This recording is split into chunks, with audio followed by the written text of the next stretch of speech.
오늘 우리에게 주시는 말씀은 구약성경 시편 130편 6절에 있는 말씀입니다. 우리 함께 읽겠습니다.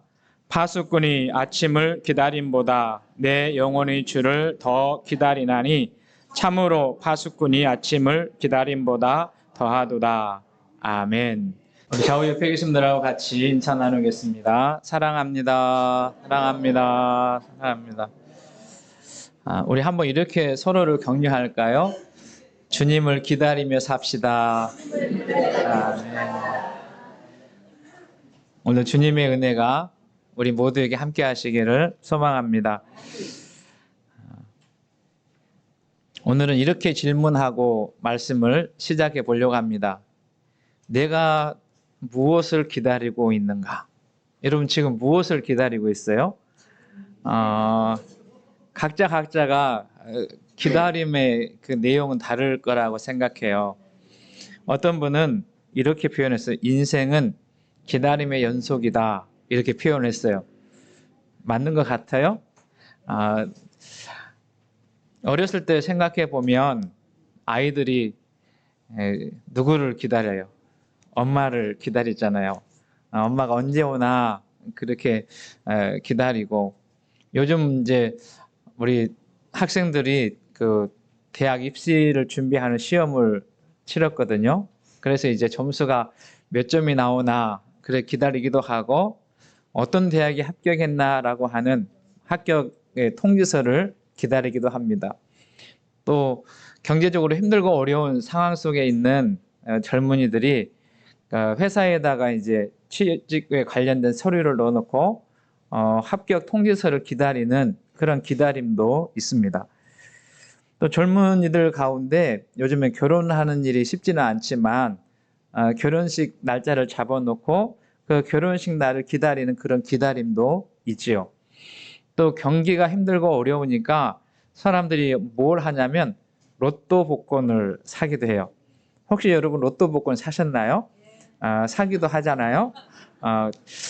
저도 몇 주 전에 제 아들이 로또 복권을 샀대요. 그런데 집에 왔다 가면서 놓고 간 거예요. 놓고 가가지고 전화하기를 이런 게 돼. 그러면서 연락이 왔는데 보니까 2개 맞고 나머지는 틀렸어요. 그런데 여러분 로또 복권에 당첨되는 거 정말 기다리지 않습니까? 경제적으로 힘들고 어려우니까 이걸 극복해 보려고 하는 그런 방편의 하나이기도 하죠. 최근에 그 교우들 가운데 몸이 아프고 연약하신 분들, 또 질고로 신음하는 분들에게는 무엇을 기다릴까요? 병이 나았다라고 하는 그러한 이야기를 듣는 것, 의사로부터 그런 그 평가를 받는 걸 기다리지 않습니까? 지금 저쪽 러시아나 우크라이나 그리고 이스라엘과 하마스 같은 데 전쟁이 전쟁 중에 있지 않습니까? 그러니까 전쟁이 종식됐다라고 하는 그 소식도 좋은 기다림의 소식이지요. 특별히 그 하마스하고 이스라엘에서 그 포로를 교환하는데요. 가끔 영상을 통해서 전해오는 소식을 보게 되면 포로로 잡혀갔던 가족이나 형제가 포로에서 해방되는 것을 그렇게 기다리고 있는 그 부모나 가족들의 모습을 봅니다. 정말 간절한 기다림이지 않습니까? 그러니까 이렇게 보면 우리의 순간순간 삶은 기다림의 연속이다라고 하는 표현이 맞는 것 같습니다. 우리가 성경을 읽어봐도 성경 안에는 기다림의 이야기가 참 많이 기록되고 있는 것을 보게 되죠. 예수님이 세상에 오셔서 예수님을 만나는 사람들을, 또 질고로 신음하는 사람들, 고통 가운데 있는 사람들을 예수님 만나주시면 회복이 일어나고 치유가 일어나고 다시 산다라고 하는 그것을 경험한 사람들이 예수님이 이 길을 건너가실까, 걸어가실까, 지나가실까 그렇게 기다리다가 주님을 만나는 그런 경우도 있지 않습니까? 또 성경에 보면 친 나간 아들을 간절히 기다리는 그 아버지의 모습도 기다림의 모습으로 기록되고 있는 것을 보게 되죠. 또 어떤 사람들은 간절히 기도하면서 주의 은혜를 기다리는 그런 사람들의 이야기도 성경에 기록되고 있습니다.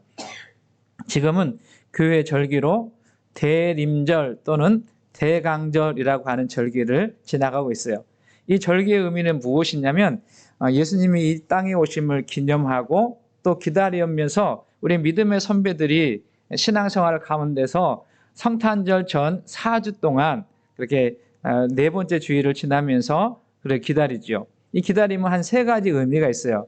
하나는 어떤 의미냐면 과거에 오셨던 그 예수님을 다시 한번 기억하고 그분을 기념하는 그런 기다림이 있고, 두 번째 기다림은 무엇이냐면 오늘의 우리의 삶의 현장을 살아가면서 주님의 은혜를 기다리는 그런 삶을 살아가는 기다림이 있고, 세 번째 기다림은 그 주님이 다시 오신다라고 하는 약속을 믿고, 성경을 읽어보면 성경은 약속의 책이다 그렇게 말해요. 무슨 책이라고요? 약속의 책. 그러니까 하나님께서 약속하신 수많은 이야기가 성경에 기록되어 있는데 그 모든 이야기들이 다 성취되었는데 성경에 성취되지 않은 아주 중요한 하나의 약속, 그게 뭐냐면 주님이 다시 오신다라고 하는 이 약속이에요.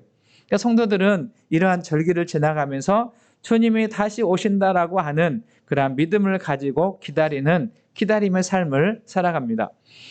우리가 세상을 살아가면서 기다린다고 할 때 그 기다림은 내가 원하는 대로 되어지지 않는 일이 많이 있어요. 그래서 실망하고 낙심하고 살아갈 때가 있지 않습니까?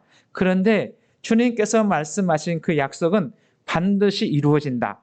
주님께서 약속하신 그 약속의 말씀 반드시 우리 가운데 이루어진다라고 하는 믿음이 저와 여러분들 있기를 소망합니다. 그래서 성경에서 주님이 말씀하신 것을 이루신 것처럼 다시 오신다라고 하는 그 말씀이 반드시 이루어질 것을 믿으면서 오늘 하루 기다리며 주님을 사모하는 자의 삶을 살아가는 저와 여러분, 우리 교회 공동체가 되시기를 주님의 이름으로 축복합니다. 말씀 속으로 들어가 볼까요? 오늘 성경 본문 우리가 함께 읽은 시편 130편은 어떤 표제가 붙어 있냐면 성전에 올라가는 노래, 이렇게 표제가 붙어 있어요. 그러니까 성전에 올라가면서 주님을 노래하는 그러한 찬양곡이죠. 본시를 이야기할 때 누가 기록했을까라고 하는데 정확한 이 성경의 시편을 기록한 사람의 이름을 우리는 알 수 없습니다. 그런데 이 말씀 속에는 하나님의 인자하신 풍성한 구원을 기다리는, 그리고 그분의 용서를 간절히 부르짖는 참회의 노래로 되어 있어요. 이건 개인적인 시가 되기도 하지만 또 하나 이 성경학자들은 이 시편의 배경은 이스라엘 민족 공동체가 하나님 앞에 범죄하고 나라를 빼앗겼을 때 바벨론의 포로의 삶을 살아가면서 그 주님의 은혜, 주님의 구속, 주의 사유하심을 기다리며 부르던 찬양이다, 이렇게 이 시편을 이야기합니다.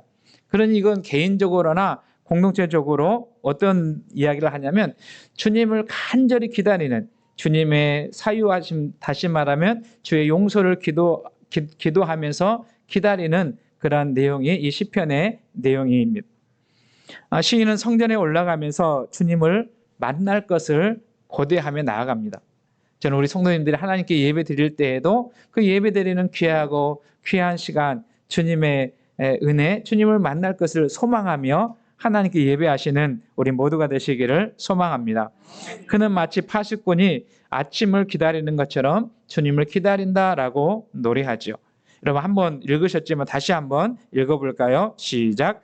파수꾼이 아침을 기다림보다 내 영혼의 주를 더 기다리나니 참으로 파수꾼이 아침을 기다림보다 더하도다. 그러니까 이 시인의 고백 속에는 주님을 만나기를 사모하는데 파수꾼이 아침을 기다린 것보다 더 간절한 마음으로, 더 애절한 마음으로 주님을 기다리고 있다라고 고백하는 거죠. 그렇다면 이 시인이 이처럼 간절하게 주님을 기다리는 이유가 뭘까요? 여러분, 아이들이 엄마를 기다리는 이유도 있잖아요. 그 엄마를 만나고 싶은, 그 보고 싶은 그 기다림이 간절한 거죠. 다 이유가 있어요. 기다림의 이유가 있는데 오늘 시인은 이렇게 이야기합니다. 여러분 1절 2절 말씀에 보면 이렇게 시인은 노래해요. 여호와여, 내가 깊은 곳에서 주께 부르짖었나이다. 어디서 주께 부르짖었다고요? 깊은 곳에서 부르짖었다. 그 깊은 곳이 어딘가 하면 원래 성경의 언어를 보면 깊은 수렁이다 그렇게 표현해요. 그러니까 영육 간에 극심한 염려와 어려움과 위기 가운데 있는 상태에서 주님께 부르짖었다 그렇게 표현하는 것입니다. 2절 말씀에 보면 주여 내 소리를 들으시며 나의 부르짖는 소리에 귀를 기울이소서 이렇게 노래합니다. 그런 시편은 이 시인은 그가 지금 처해 있는 상황이 편한 상황이 아니에요. 부르짖지 않으면 살 수 없는 그러한 힘들고 어려운 그러한 고난의 시간을 지금 지나가고 있는 것을 보게 됩니다. 그런데 3절 말씀에 보면 시인은 이렇게 노래합니다. 여호와여 주께서 죄악을 보실진데 주여 누가 주 앞에 섰겠습니까? 이렇게 이야기해요. 그러니까 이 기다림 속에는 그가 깊은 곳에 있는 그 상황은 어떤 상황이냐면 주님 앞에서 자기를 비추어 볼 때에 언제나 그의 삶이 괴롭고 고통스러운 그런 모습이 있다는 것을 우리가 알 수 있습니다. 이 시편 130편 3절 말씀을 풀이해서 해석해 보면 지금 시인이 주님 앞에 이렇게 질문하는 거예요. 누가 주님 앞에 설 수 있습니까? 그 앞에 보면 죄악을 주님께서 보실진데, 그러니까 그가 살아가는 삶의 현장에서 짓고 있는 죄와 허물의 그 모습을 가지고 있는 사람들 중에 누가 주님 앞에 설 수 있는 사람이 있겠습니까? 라고 하는 질문을 하고 있는 것을 보게 돼요. 여러분, 하나님은 감찰하시는 하나님이다 이렇게 성경은 기록합니다. 다른 성경에 보면 하나님은 우리를 감찰하시는, 주께서 우리를 감찰하시고 보실 텐데 누가 주님 앞에 설 수 있겠습니까? 라고 하는 그런 표현을 하고 있는 것입니다. 여러분, 시인은 과거뿐만 아니라 지금 깊은 곳 또 어두운 밤 이러한 상황을 지나가게 된 이유를 생각하면서 지난날 자기의 허물과 죄로 말미암아 지금 이런 고난과 역경을 만나고 있다라고 하는 것을 그는 고백하면서 주님 앞에 나아가는 것을 보게 돼요. 그런데요, 4절 말씀에 보면 분위기가 바뀝니다. 4절 말씀에 보면 그러나 사유하심이 주께 있음은 주를 경외하게 하심이니이다. 이 말씀을 조금 더 이해하기 쉽게 여러분 새번역 성경을 통해서 한번 읽어볼까요? 시작. 용서는 주님만이 하실 수 있는 것이므로 우리가 주님을 경외합니다. 그러니까 누구도 죄로 말미암아 하나님 앞에 설 수 없는데 우리를 용서하실 수 있는 분이 한 분밖에 없다. 그렇게 말해요. 그러니까 용서는 주님밖에 할 수 있으므로 우리가 주님을 경외하며 주님을 찬양합니다. 그렇게 노래하고 있는 것입니다. 여러분 찬송가 252장 1절에 보면 나의 죄를 씻기는 예수의 피밖에 없네. 다시 정케하기도 예수의 피밖에 없네. 여러분 여기 시편에 있는 노래처럼 우리를 죄에서 사유하시는, 우리를 죄에서 용서하실 수 있는 분은 오직 한 분밖에 없다라고 시인은 노래하는 것입니다. 여러분 그분이 누구시라고요? 예수님. 우리 죄를 씻기는 예수의 피밖에 없네.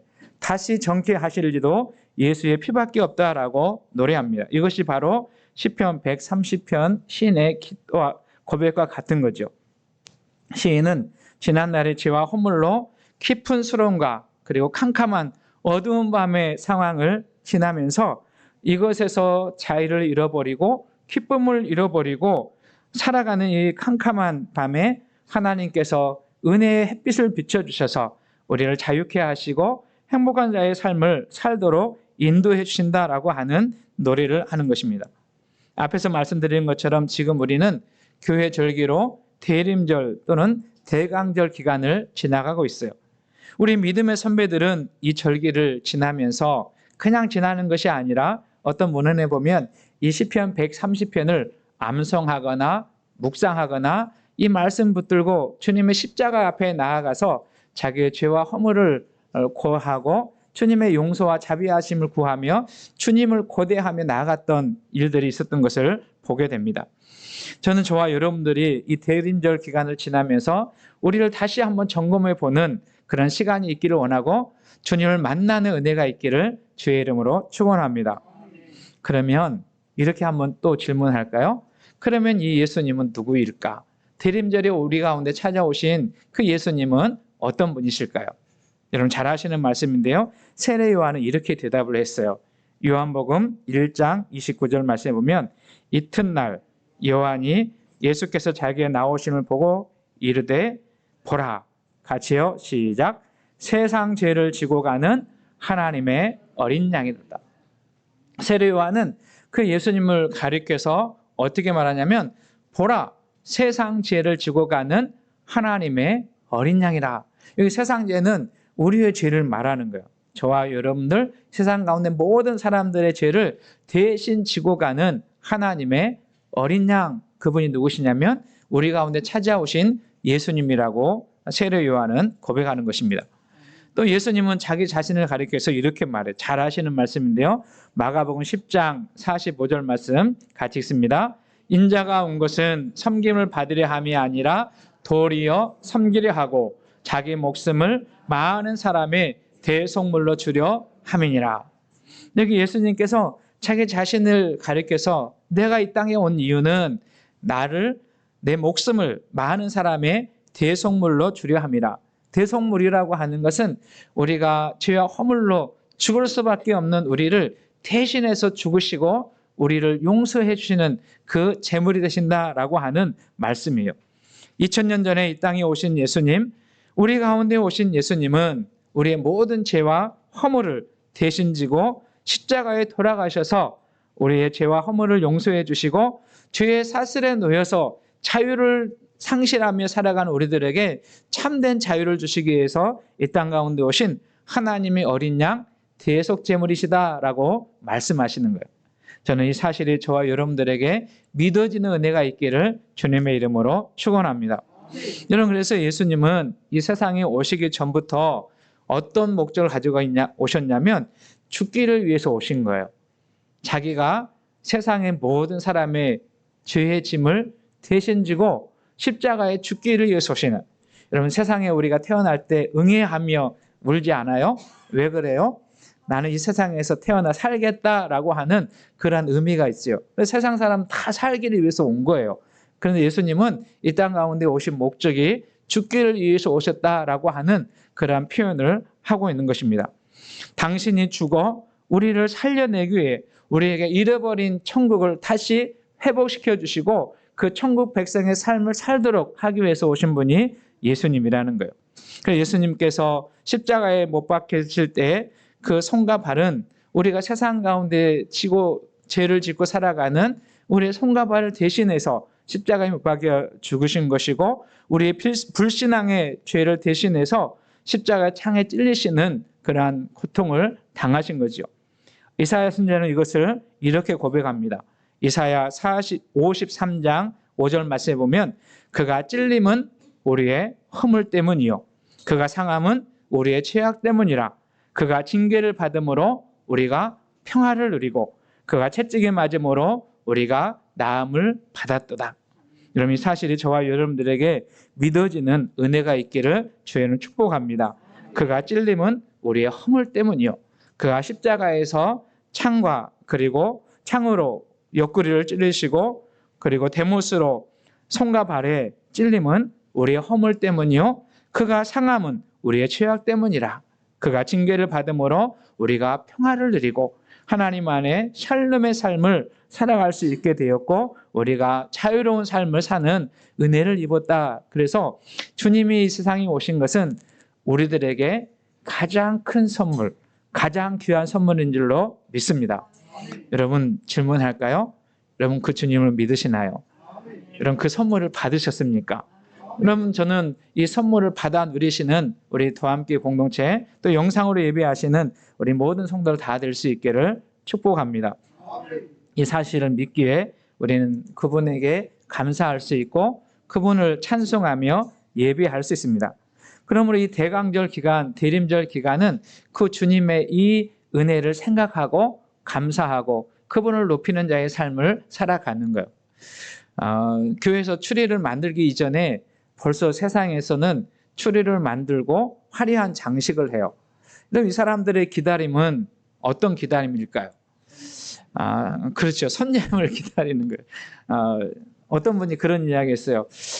경기가 힘들고 어려울수록 이런 추리라든지 이런 장식을 더 화려하게 한다. 그런 표현을 했어요. 어느 정도 생각해 보면 맞을 것 같아요.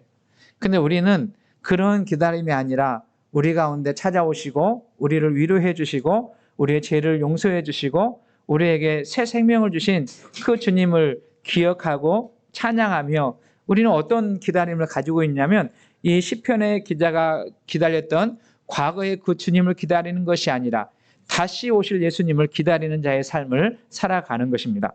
저는 우리에게 그러한 믿음이 있기를 주님의 이름으로 축복합니다.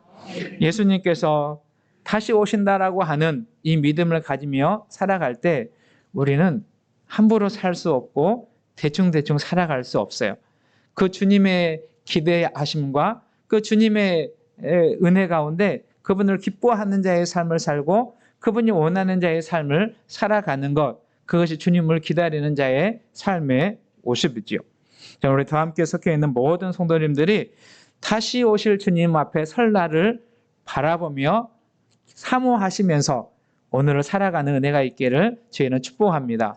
그래서 이런 절기를 지나면서 우리는 성경을 읽으실 때 어떤 성경을 읽어보면 우리의 큰 희망이 되냐면 주님이 다시 오실 날을 기대했던 믿음의 선배들이 살았던 그런 모습과 주님이 다시 오셔서 어떤 일을 행하실 것에 대한 말씀을 기록한 말씀들을 읽어가면 우리가 주님을 기다리는 자의 삶을 잘 할 수 있어요.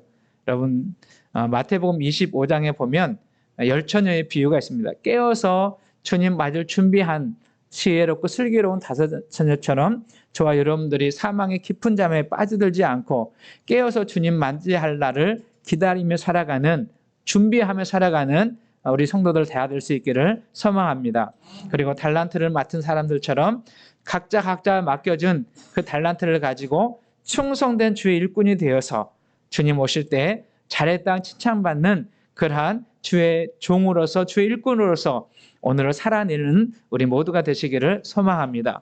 그리고 양과 염소의 비유처럼 우리 주변에 있는, 우리 가까이에 있는, 우리의 삶의 현장에 있는 힘들고 어렵고 눈물로 살아가는 우리의 이웃들을 손잡아주고 격려하고 위로하고 저들을 사랑으로 섬기는 그런 아름다운 삶의 모습으로 하루하루를 살아가는 저와 여러분 되기를 소망합니다.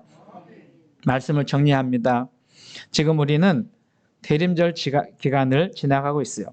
이런 절기를 우리에게 갖게 하신 것은 특별히 우리 믿음의 선배들이 이런 절기를 살아가면서 다시 신앙을 되돌아보고 재정립하고 주님이 기뻐하시는 삶을 살아가는 길을 선택했던 것처럼 우리도 그 길을 선택하며 주님이 기뻐하시는 자의 삶을 살아가는 우리 모두가 되시기를 소망합니다.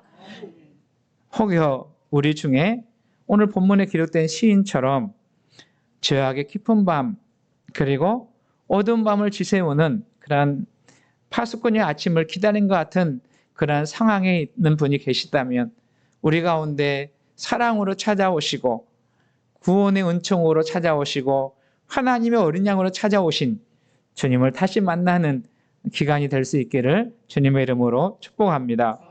그리고 우리가 주님으로 받은 갚을 수 없는 은혜, 한량 없는 은혜, 측량할 수 없는 은혜, 주님이 자기 자신을 주시기까지 나를 사랑하시고 구속해 주신 그 은혜를 입었으니 우리도 교회 안에서는 사랑하는 형제들을 그리스도 사랑으로 섬기고 그리고 세워가는 그런 삶으로, 그리고 우리 교회 밖의 이웃들에게는 그리스도 사랑을 실천하는 성숙된 성도의 삶을 살아내셔서 우리 주님 오셨을 때 참 잘했다 칭찬받는 저와 여러분 다 될 수 있기를 주님의 이름으로 축복합니다.